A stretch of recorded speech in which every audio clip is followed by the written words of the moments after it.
할렐루야. 오늘도 하나님을 예배하러 나오신 여러분 한 분 한 분을 주님의 이름으로 환영하고 축복합니다. 먼저 우리 힘차게 태신자 구호 한번 외치고 시작하겠습니다. 예수 구원을 던져라. 할렐루야. 우리 박수로 하나님께 영광 돌리겠습니다. 오늘은 하마터면 열심히만 살 뻔했다라는 제목의 말씀으로 함께 은혜를 나누고자 합니다. 얼마 전에 재미있는 책 제목을 하나 발견했는데요, 바로 하마터면 열심히 살 뻔했다라는 제목입니다. 오늘 설교의 제목과 한 글자만 빼고 동일한 책의 제목인데요, 책 제목이 특이해서 한번 읽어보았는데 알고 보니까 베스트셀러였더라고요. 이 책은 저자가 평범한 직장 생활을 하다가 갑자기 돌연 퇴사를 한 뒤에 쓰게 된 에세이 형식의 책입니다. 이 홍대 미대 입학을 위해서 재수, 삼수, 사수까지 해서 결국은 이 홍대 미대에 입학을 했습니다. 결국은 진학을 했고 학교를 다니기 위해 열심히 아르바이트를 했습니다.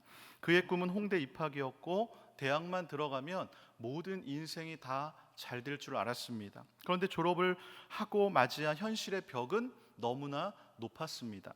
저자는 좋은 대학에만 들어가면 인생이 성공한다, 특별히 미대 쪽은 홍대다, 그래서 홍대만 입학하면 대기업들이 스카우트 하듯이 몰려올 것이다, 이 말만 믿고 이제 열심히 앞만 보고 달린 것이죠. 그런데 그 생각이 얼마나 어리석고 순진한 생각이었는지 걸리는 데는 그렇게 긴 시간이 필요하지 않았습니다. 보통 책의 맨 첫 장을 넘기면 이 책을 쓴 저자들을 소개하는 문구가 있지 않습니까? 독특한 책의 제목처럼 이 책의 저자 소개도 평범하지 않았습니다. 이렇게 자신을 소개하는데요, 한 푼이라도 더 벌어보겠다고 회사에 다니며 일러스트레이터로 투잡을 뛰었다. 열심히 사는데 내 삶은 왜 이 모양인가? 억울한 마음이 극에 달한 어느 날 대책도 없이 회사를 그만두고 프리랜서가 됐지만 그림 의뢰도 거의 없고 결정적으로 그림 그리는 걸 별로 좋아하지 않아 놀고 먹는 게 주된 일이 됐다. 이 자기소개가 너무 재밌지 않습니까? 그냥 퇴사를 했어요. 그런데 그림 의뢰도 없고 더 웃긴 거는 이 사람이 그림 그리는 걸 좋아하지 않는다라는 것이죠. 지난 주일 오후 설교에서도 제가 말씀드렸듯이 이 세상에서 정한 그 중산층의 기준에 들어가기 위해서 정말 앞만 보고 열심히 다니는 것이, 사는 것이 우리 일반적인 세상의 모습이 아닙니까? 그런데 많은 직장인들이 여러 가지 스트레스 때문에 사직서를 내고 싶어도 정말 만만치 않은 현실의 벽 때문에 실제로 그것을 실행하지 못하는 것이 현실입니다. 그런데 이 책의 저자는 정말 당당하게 사표를 냈고 유유자적하게 살고 있는 모습들을 보면서 이 현실에 지친 많은 현대인들이 이 책을 읽으며 공감을 받았기 때문에 베스트셀러가 되지 않았나 생각하는 것이죠. 그런데 책의 제목만 보면 마치 이 저자가 열심히 살지 않고 놀고 먹는 것처럼만 보이는데 사실 누구보다 열심히 살아왔기 때문에 이런 책과 이런 제목을 지을 수 있지 않았나 생각해 보는 것입니다. 저는 이 책을 다 읽고 생각에 잠겼습니다. 목사다 보니까 이 모든 것들을 영적인 시각을 가지고 보게 되지 않겠습니까? 우리의 신앙생활과 연결해서 생각하다 보니까 우리가 열심히 교과서적으로 신앙생활을 잘 하는데 영적으로 성장하지 않은 그 이유들이 떠오르게 되었다라는 것이죠. 썬데이 크리스천들이 많고 가난한 성도들이 많은 이 현실 가운데에 나름대로 열심히 신앙생활하는 사람들이 이 구원의 확신과 기쁨과 영생의 그 즐거움을 다 잊어버린 채 살아가는 모습을 보면서 과연 무엇 때문에 영적인 매너리즘에 빠지고 영적인 침체를 경험하는 것인가 고민하게 된 것입니다. 참 뜬금없지만 저는 이런 책들을 읽으면서 이런 생각들이 들더라고요. 그러다가 이 책을 읽으면서 평범하지만 확실한 진리를 발견하게 되었습니다.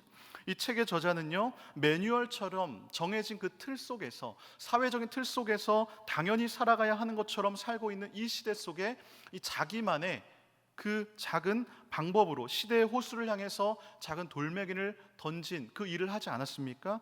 그래서 사람들에게 이런 인생도 있으니까 한번 읽어보고 생각해 봐라 라면서 지은 책이 수많은 사람들의 공감을 불러일으킨 것입니다.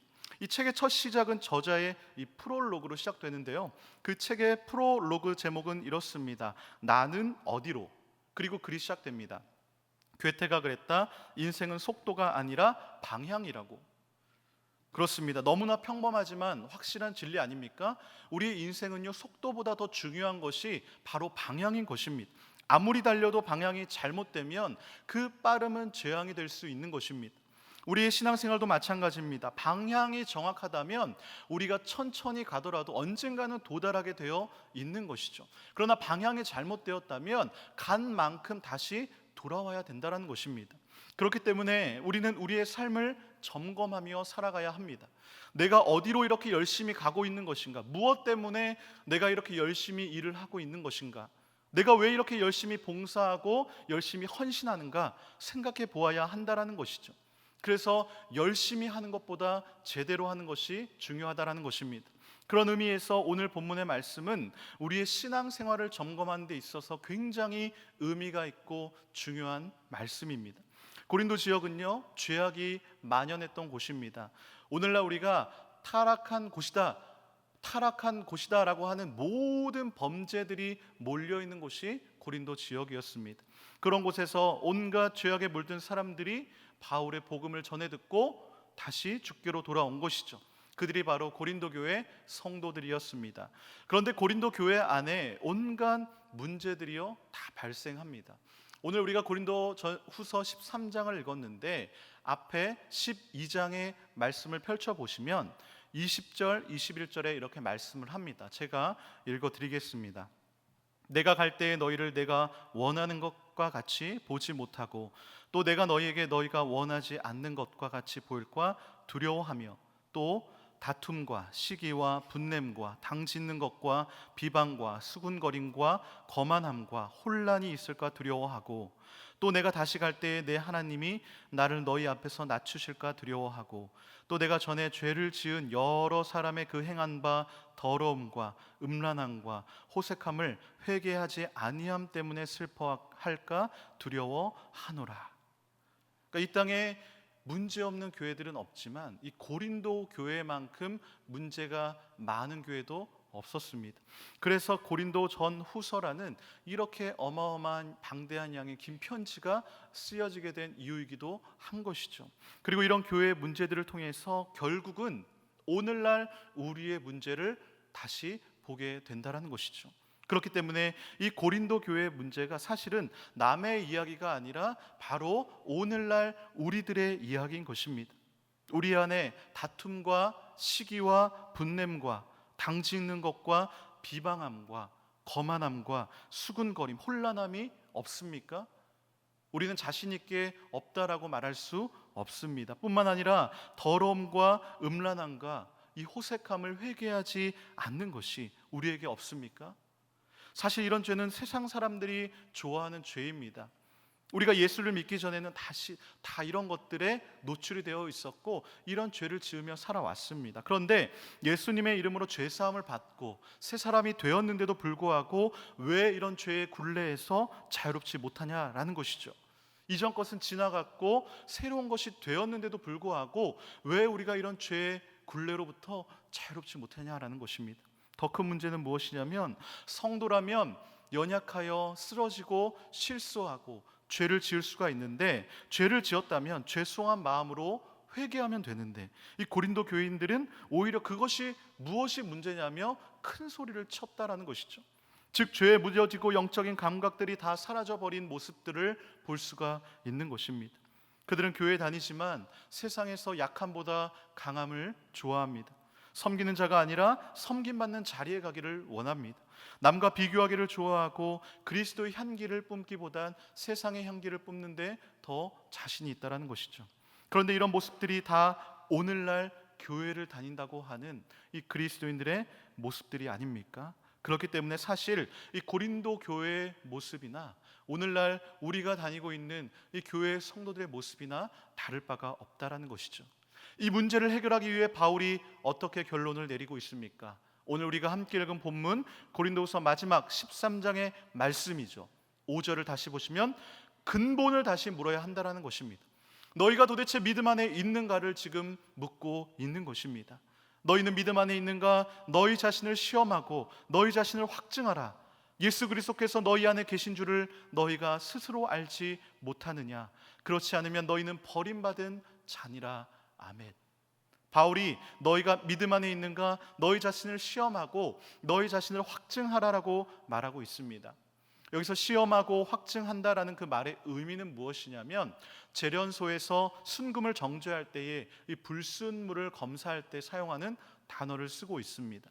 이 순금이 무엇입니까? 어떠한 다른 금속도 포함되지 않은 정말 순수한 금을 우리는 순금이라고 하지 않습니까? 그러니까 얼마나 정밀하게 검사할까요? 그만큼 자신의 그 믿음을 검사해 보라는 것이죠. 그런데 여기서 중요한 것은 너희 자신이라는 단어입니다. 너희 자신을, 다른 누구를 통해서가 아닌 자기 스스로 먼저 자신을 테스트하고 확증하고 스스로 알아야 한다라는 것을 강조하고 있는 것입니다. 너 자신을 알라라는 유명한 말이 있지 않습니까? 이 말 누가 했죠? 소크라테스가 한 말이다 라고 보통 알고 있습니다. 그런데 너 자신을 알라라는 이 말은요, 고대 그리스 델포이의 아폴로 신전 현관 기둥에 새겨져 있던 말이었습니다. 즉 소크라테스가 그것을 보고 인용을 한 것이죠. 그가 이 말을 인용한 이유는요, 대중들에게 자신의 무지함을 깨닫고 거기에서 새로운 진리를 찾게 하기 위해 이 말을 사용한 것입니다. 사람들은요, 대부분 자신을 잘 안다라고 생각을 합니다. 하지만 그렇지 않습니다. 자신에 대해서 무지한 경우가 많다라는 것입니다. 어떤 사람들은 자기 자신이 늘 옳다라고 생각하고 말하고 행동하는데요, 다른 사람이 보기에는 그렇지 않은 경우가 많다라는 것입니다. 결국 다른 사람들의 평가나 자기 자신을 객관적으로 들여다보지 않으면 잘못된 자아에 빠져서 평생을 살아갈 수 있게 된다는 것입니다. 그래서 미국 중산층 기준에서는 자신의 비평질을 정기적으로 받아보라라고 하는 것이죠. 즉 우리가 자신을 바로 아는 것이 중요한 것입니다. 우리의 믿음도 마찬가지입니다. 교회를 다닌다라고 하는 사람들은 나름대로 나는 다 믿음이 있다라고 생각을 하며 살아갑니다. 그런데 믿음이요, 다 같지 않습니다. 그리고 믿음은 상대적인 것이 아닙니다. 다른 사람과 비교해서 내가 저 사람보다는 믿음이 있어, 이것이 아닌 것이죠.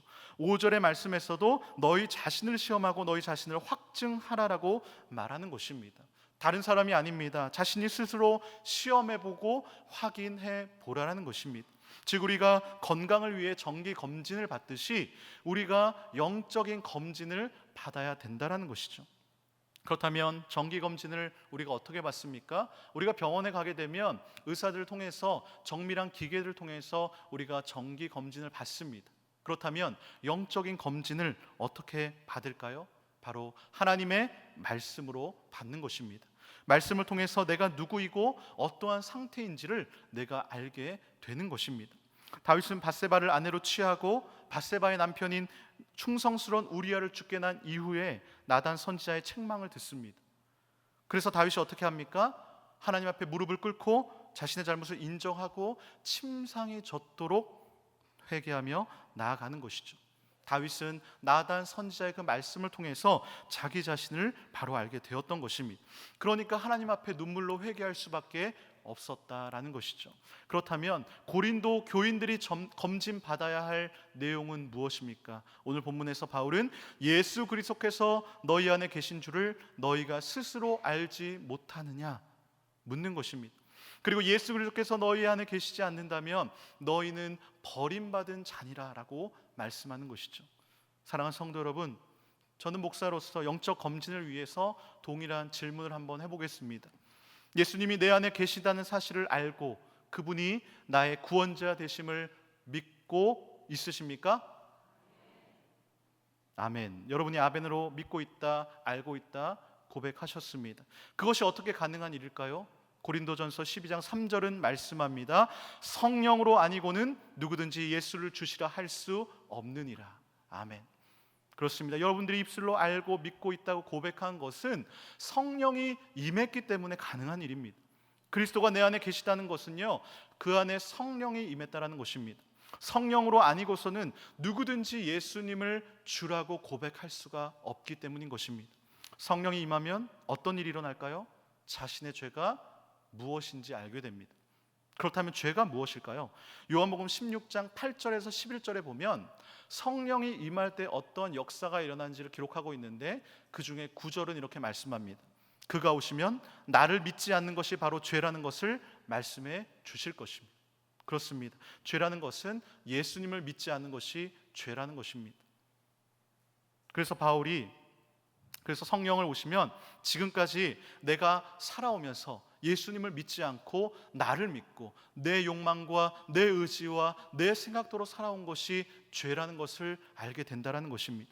그래서 이런 나의 죄 때문에 예수님이 대신 죽은 것을 알고 예수님을 믿게 된 것은 내 안에 예수 그리스도가 계시는 사람들이다라는 것이죠. 그래서 바울이 6절에서 말씀합니다. 우리가 버림받은 자 되지 아니한 것을 너희가 알기를 내가 바라노라. 즉 지금 내 신앙의 상태가 어떤지 알기를 바란다라는 것입니다. 자기 자신에게 질문하시기 바랍니다. 지금 나는 어떤 상태인가?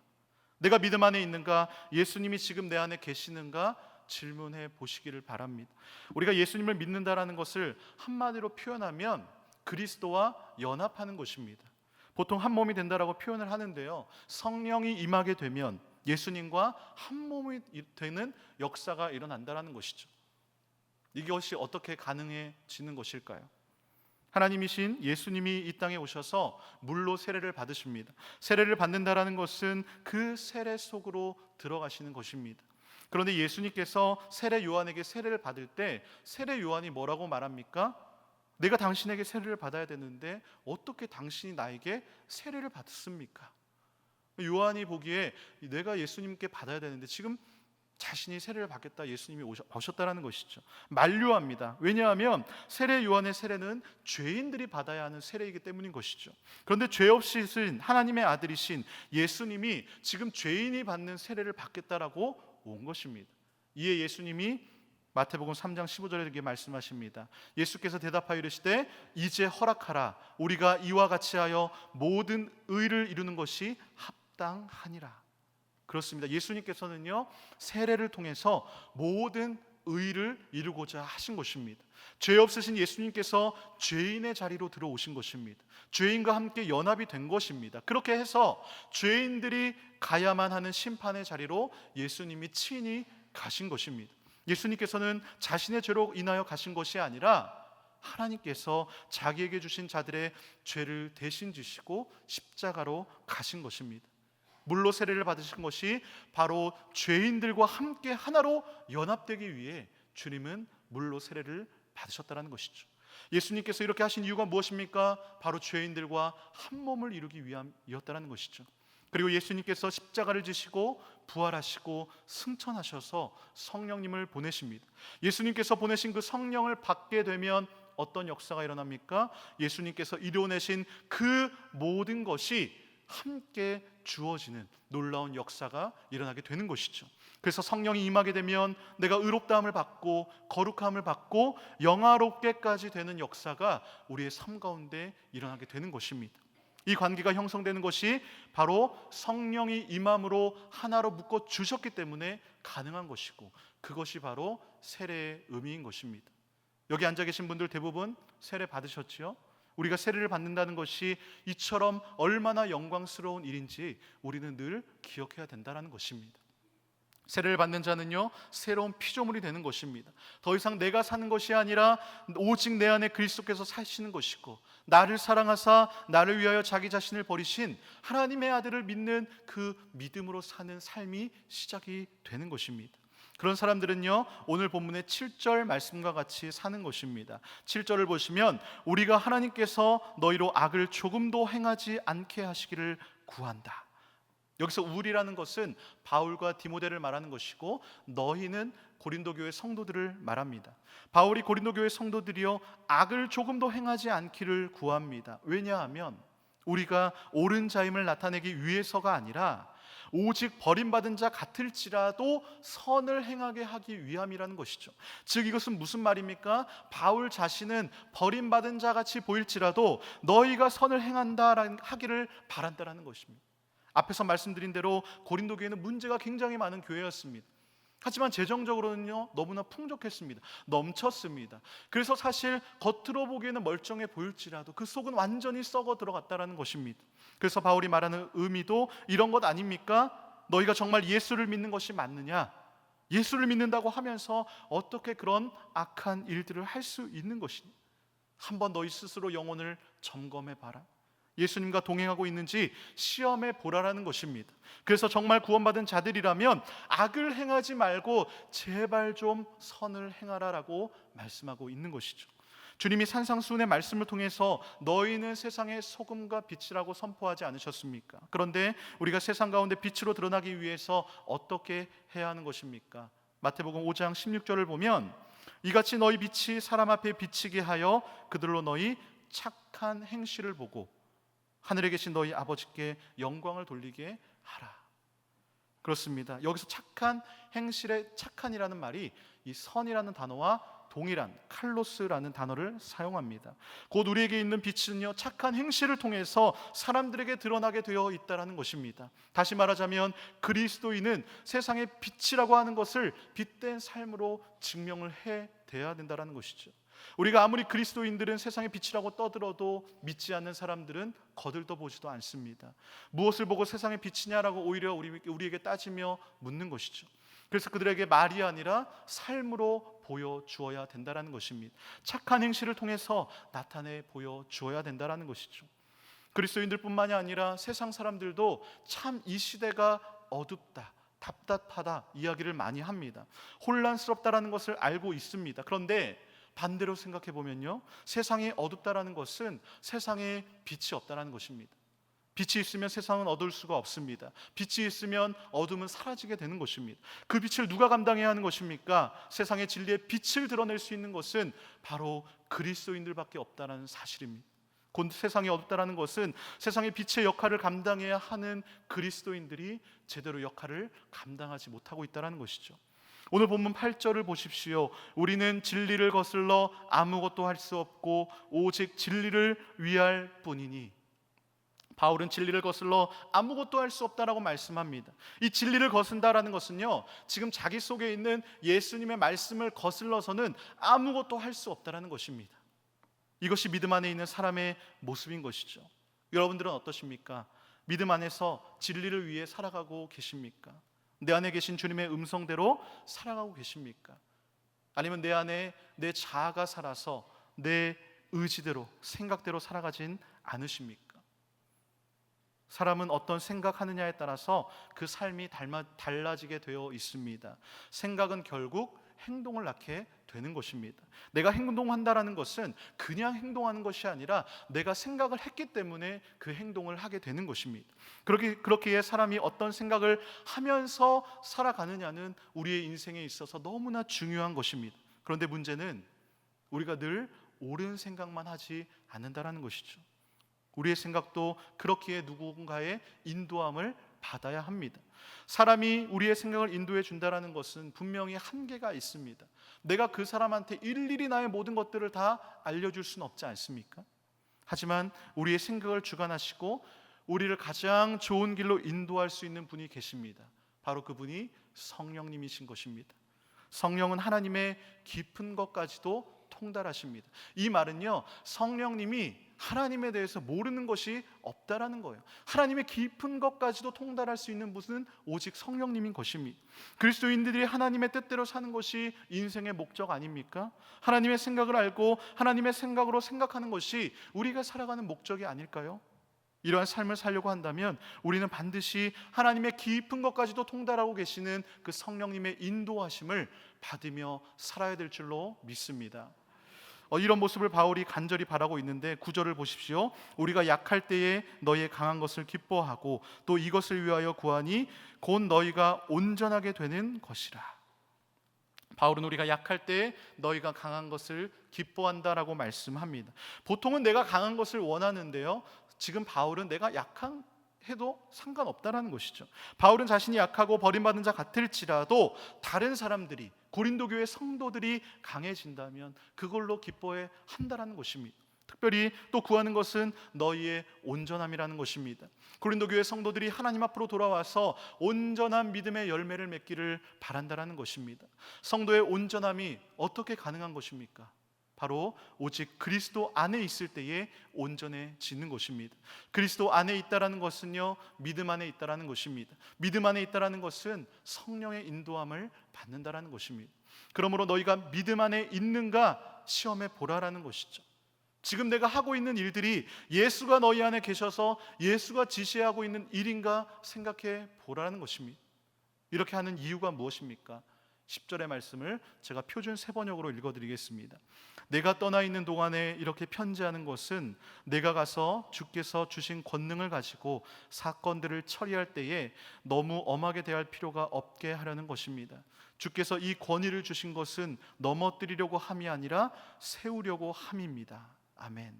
그렇습니다. 바울은 고린도후서 마지막 장에서 진심으로 고린교회 성도들이 믿음 안에서 온전해지기를 간절히 바라고 있는 것입니다. 이것이 바울의 마음이요 하나님의 마음인 줄로 믿습니다.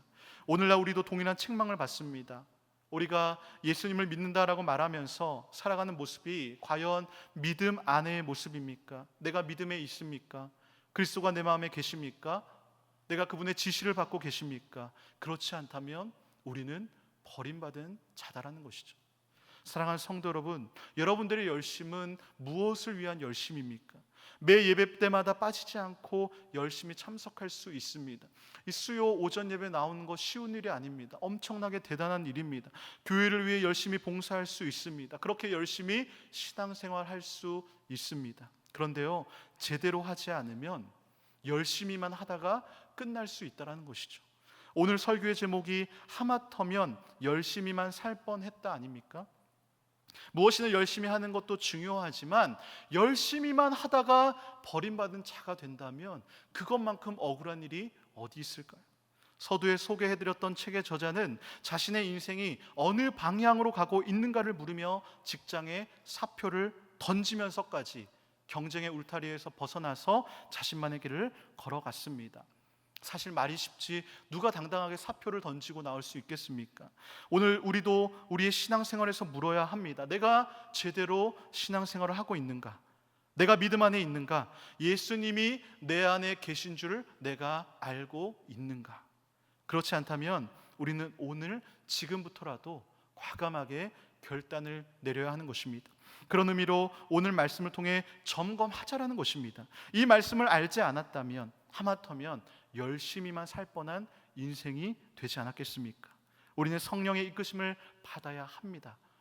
이 말을 우리는 굉장히 자주 듣습니다. 성령의 이끄심을 받으며 살으십시오. 설교를 통해서 우리가 말씀을 통해서 많이 듣는 말씀입니다. 그렇다면 무엇이 성령의 이끄심을 받는 삶입니까? 우리 안에요 다 성령님이 계십니다. 믿으십니까? 하지만 성령님은 인격적인 분이시기 때문에 우리가 성령님을 인정하지 않고 성령님의 인도하심을 받으려 하지 않는다면 성령님도 가만히 계시는 것입니다.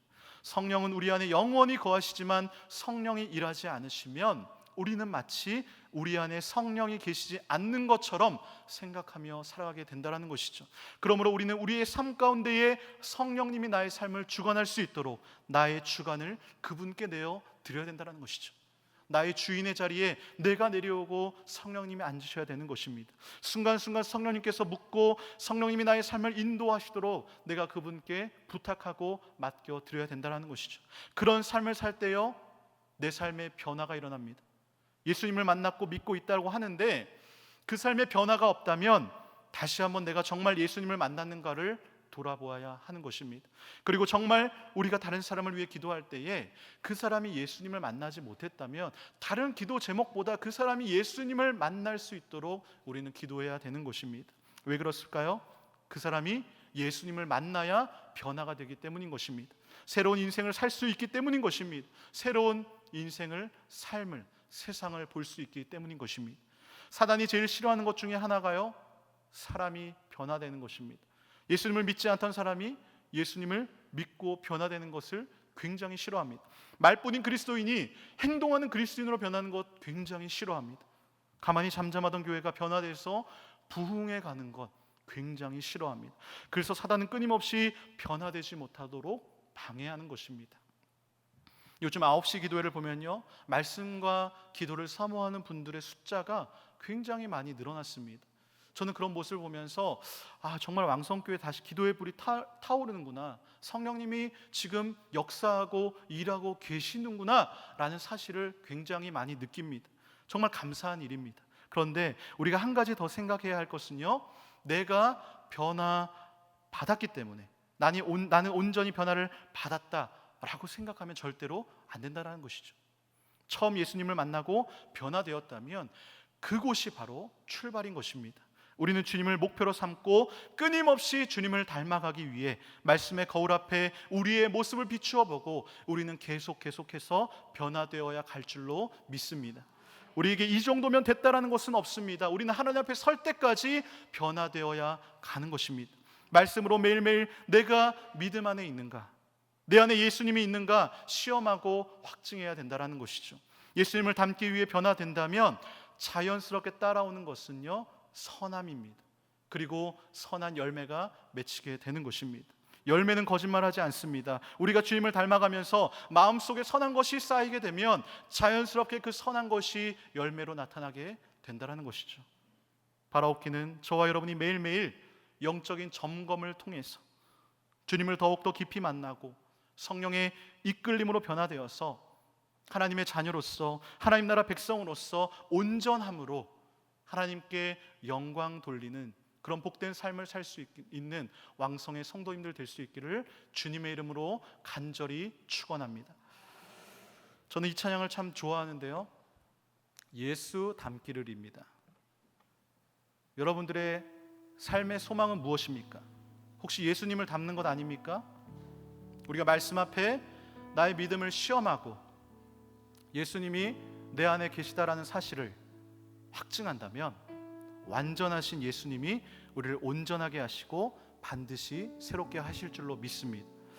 우리 함께 이 시간 말씀과 또 가사를 생각하면서 우리가 진심으로 찬양 올려드리기를 원합니다.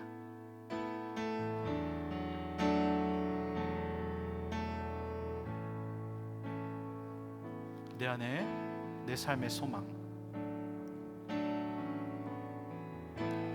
내 삶의 소망, 내가 바라는 한 분, 예수 닮기를 내가 원하네. 한없는 사랑, 한없는 사랑, 풍성한 긍휼, 예수 닮기를 내가 원하네. 예수 닮기를, 예수 보기를, 예수만 높이길 내가 원하네. 내 평생 소원, 예수 닮기를, 예수만 닮기를 내가 원하네. 온유하시고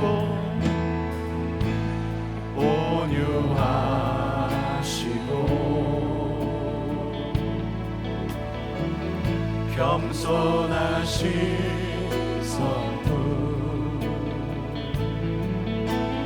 예수 닮기를 내가 원하네. 자비하시고 위로자 되신 주, 위로자 되신 주, 예수 닮기를 내가 원하네.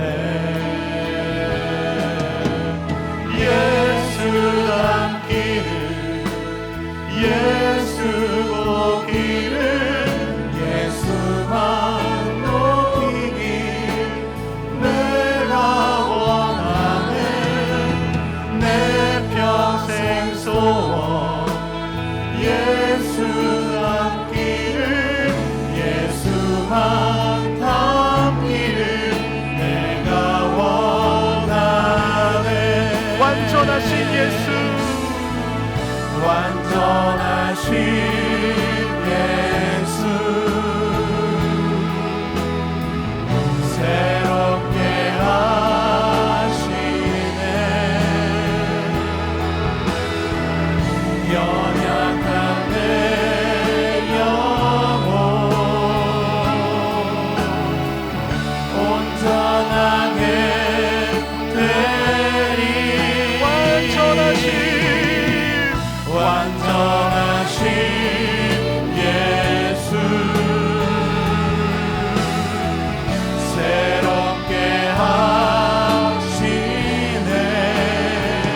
그렇습니다. 우리의 삶의 소망과 목표는 예수를 닮는 것입니다. 내 안에 살아 역사하시는 성령님, 이 시간 나에게 믿음 주시고 주님의 음성을 듣기 원합니다. 주여, 내가 변화되기를 원한다고 이 시간 주의 이름만 부르며 통성으로 기도합니다. 주여,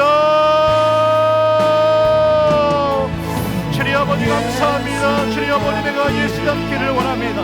주님, 내 안에 살아 역사하시는 예수 그리스도, 주님 그분이 내 안에 역사하심을 믿으며 나아갑니다. 주여 아버지, 은혜 내려 주시옵소서.